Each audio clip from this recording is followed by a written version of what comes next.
sa tanan ng mga kaigsuonan dira ni Kristo.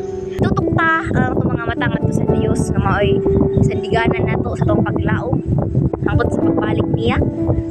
Ako amo dasigon nga padayon ta sa pagpangalagad sa Ginoo, dili kita mawad-an sa paglaom bisan pa man sa mga kanang mga kalisdanan nga to ang agion aning kalibutana tungod kay ang Dios mismo maoy maghatag kanato sa panginahanglan, siya mismo maoy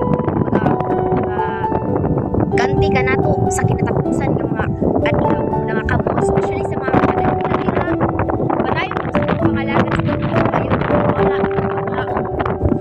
bisan pa man og ang mga tao oppose ninyo.